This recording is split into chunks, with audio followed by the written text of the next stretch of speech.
All right, it's time for some Blazers story time. For you young folks that don't remember a team prior to Damian Lillard, that's okay.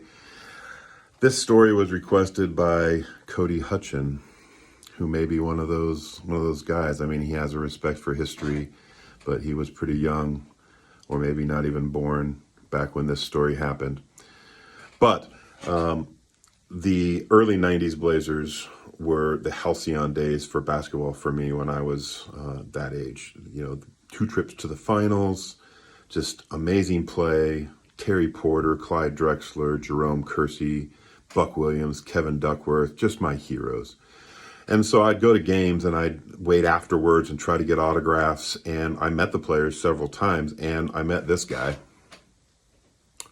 Mr. Clyde Drexler, a couple of times, which was surprising because usually the superstars didn't come for the autograph sessions and stuff. It was usually just bench players and things like that. But I met him a couple of times. But this story was about the spring of 1993. Me and some buddies from the dorms in college decided to drive up to Seattle, where the Blazers were going to play the Supersonics in the Kingdome. Now, that was an experience. Watching basketball games in the Kingdome was something that was just incredible.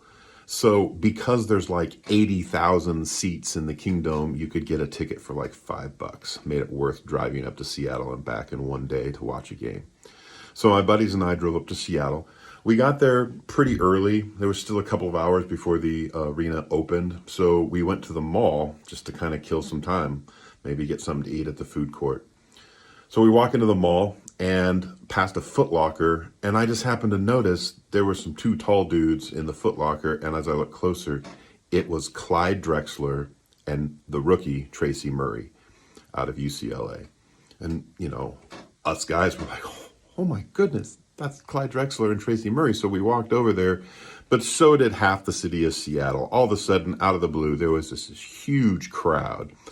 We got there first, and I said, hey, Mr. Drexler, what's going on? And he said, well, the Rook wanted to buy some shoes, but I don't know. This scene's kind of uncomfortable as more and more people were pressing into the Foot Locker and crowding around them. He looked at me, and I don't know if he recognized me. Like I said, we'd met a couple times, but I'm just a fanboy. But he's like, hey, big man, can you get us out of here? And I kind of had an understanding of what's going on. They were getting uncomfortable because of the crowd. So I said, yep, grab on. So Clyde grabbed one shoulder, Tracy Murray grabbed the other shoulder, and I just started shoving my way through the crowd. My buddies kind of flanked them. They were kind of keeping people at bay as well, so I was pushing people out of the way, and we were getting through the crowd. We got to the door, and Clyde looked back at me and said, hey, thanks, man. And I said, we'll see you tonight. We're going to be there. And he's like, all right. And they kind of jogged off to their car, wherever they were going, as the crowd kind of tried to follow, but we kind of got in their way and let Clyde and Tracy go. I think the Sonics won that night, but just being able to meet Clyde and Tracy Murray in the mall and get them out of an uncomfortable situation is a memory that will last a lifetime. Rip City forever. Go Blazers.